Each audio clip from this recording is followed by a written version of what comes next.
What is up, guys? Welcome to the first video in what's going to be a series where I document the gear and the guns that I use in my profession as a full-time police officer and current member of my local SWAT team. Today I'll be showing you what is in my SWAT loadout, what I use during callouts and training.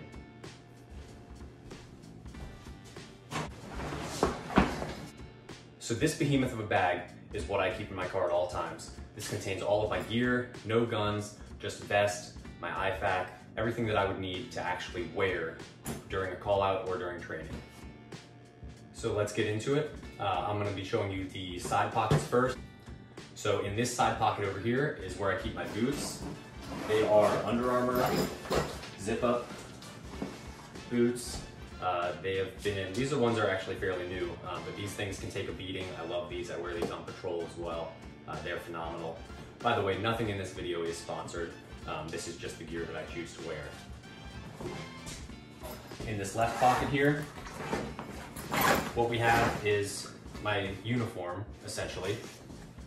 We've got my shirt from True Spec, 511 pants, and I always keep an extra shirt in here. And I'll give you guys a sneak peek kind of what they look like. So this is the shirts that we wear. They're fine. They are very breathable in the middle, and the arms are made of kind of a canvas material that's tougher. Doesn't tear or rip or anything like that.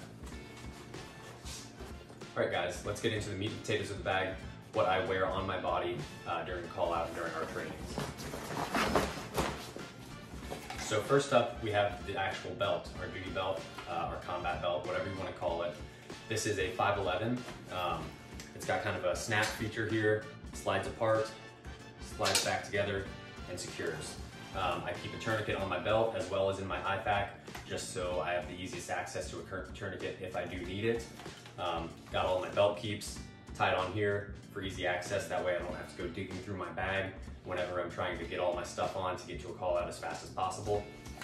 And in the back here, just got a dump pouch for spare magazines. Sometimes I'll throw a water bottle in here, or empty magazines, I should say. Sometimes I'll throw a water bottle in here, just anything that I have that I don't want to be holding on to at the moment. And we've got our level 3 holster. Pretty standard for any sort of law enforcement holster that you're going to see. It does the job just fine. This holds a Glock 45 with a TLR, Streamlight TLR on it. Next up, again, going in order, is we have our vest. This is, again, this is level 3 armor, front and back plate, shoulder, ballistic shoulder pads, and this may be easiest to show putting it on. All right, guys, so on the vest. First off, keep 2 spare Glock mags, 17 rounds each. Behind that, I have the mags for my AR. These are loaded up with 28 rounds each. This is my radio holster. So I just take my patrol radio, I slide that in here, connect this up for my comms. This just screws right into the side of my radio. Screw that in and it links up with my comms. This right here is my controller for my comms. So there's a push to talk function as well as on the bottom side here, a controller for ambient noise. So you can either set that low, normal, or high, and that just controls the level of noise that you're going to hear from your surroundings. Our comms that we use are in Vizio in-ear with a bone mic. So it just kind of, this larger piece here wraps around the outside of your earlobe, goes around like that. There is a bone mic on here that presses to the inside of your ear and picks up anytime that you talk, and we'll relay that over the comms. So it should fit pretty much like that, with the bone mic pressing down into your ear. And these things work like a charm. It's a lot better than having that big mic hanging out in front of your face, in my opinion, for the types of ops that we are doing. So just a couple more things on the vest here. Right here, first, I have my admin pouch.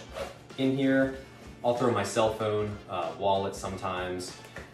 I keep a door wedge in here all the time. That way you can jam that into a door, keep it from closing again if it is auto closing doors. And the final thing on my vest, my plate carrier, is my IFAK. Our team, everybody keeps their IFAK right here.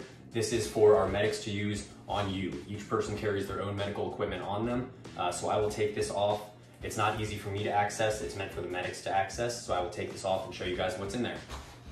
All right, guys, so we're gonna go ahead and open up our IFAK here and show you what exactly we keep in here. First off, we have a cat tourniquet. I'll take that out for you. Just standard. We have emergency trauma dressing, a pair of trauma shears, a eye cover. There's your trauma shears. I believe these are going to be chest seals. Yep, twin pack of chest seals. Moving into the top section here, we have a air release needle. This is something that our medics will use to actually put into your lung if you're shot in your chest cavity in order to relieve pressure so that you can breathe again. We keep combat gauze in here. This is with quick clot infused into the gauze. And then finally here, just standard gauze, a couple of rubber gloves, and then some rubber tubing as well. All right, so next up in our bag, again, going in order, is my ballistic helmet. Nothing fancy on here. We don't run nods, we don't run thermal, no lights. This is just a bare bones ballistic helmet that I'll throw on with the rest of my equipment. Should fit securely and snug. You don't want this thing flying all over, so you want it to be fairly snug. All right, so just a couple more things in our bag here. We're just gonna bust through them, get through it, and get onto the guns. I know that's what you guys really wanna see. So, in here, we have our gas mask. We do use gas very frequently, so this is extremely important to have.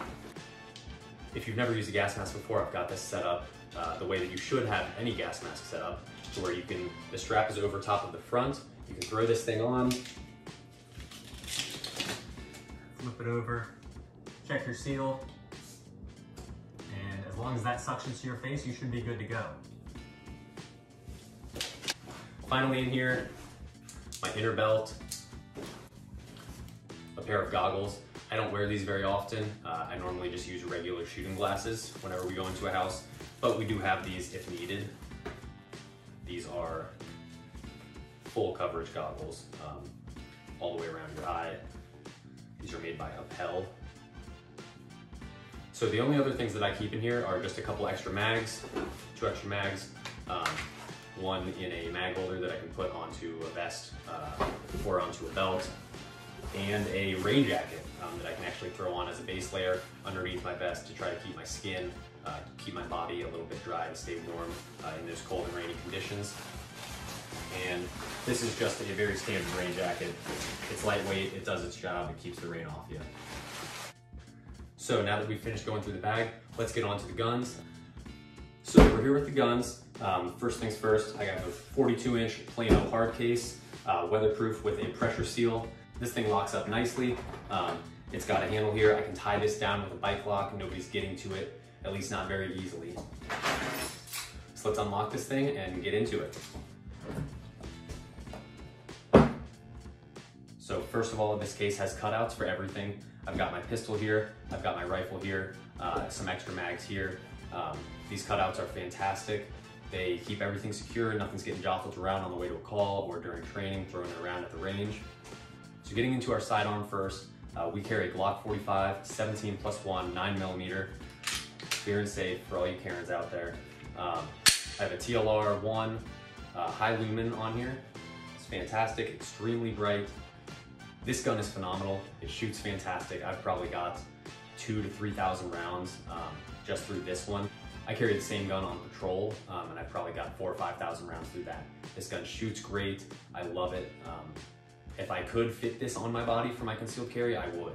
This gun is absolutely fantastic. It's got that classic crisp Glock trigger with a nice, loud, audible reset. I love this thing. Next up, just an extra mag for our Glock here. All loaded up, 17+1. Got my Barney bullet that I can toss in there. And now onto the rifle. We use a SIG M400 SBR 10.5-inch barrel, again with a Streamlight TLR. I I have the second edition Vortex Spark AR mounted on here. This is a good, reliable optic. I used a similar one on my duty rifle, my patrol rifle, for several years, never had an issue with it. I have the top mounted pressure switch for our stream light. Again, fantastic lights, I would recommend them. I carry one with me constantly. They are fantastic lights. A stubby grip on here. I have this on all my rifles. I like it because it gives me a nice secure grip. My grip's the same every single time. I know right where my pressure pad's at. Anytime that I shoulder the rifle, bring it right up to me. Got my finger right on that pressure pad. I'm a big advocate of these stubby grips. Whatever works for you, this is what works for me, so this is what I use. When it comes to the rifle itself, I'll give you guys a little bit of a closer look at it here. SIG makes great products. I've had 2 of their rifles. They shoot great, they're reliable. I've never had any major issues with them. Their triggers are fine. It's what you need for a combat trigger. You want something that's got a nice crisp wall. When the time comes where you need to break it, you can. All right, guys, that wraps up my SWAT loadout. If you have any questions, feel free to comment. I'm open to discussion. Again, like I said, what works for me doesn't necessarily work for you. But I've tested this stuff. It seems to work well for me, so I stick with it. If you have something that works better, let me know, and I may try it out. Thanks for watching. Make sure that you like, subscribe, and share with anybody you think may be interested.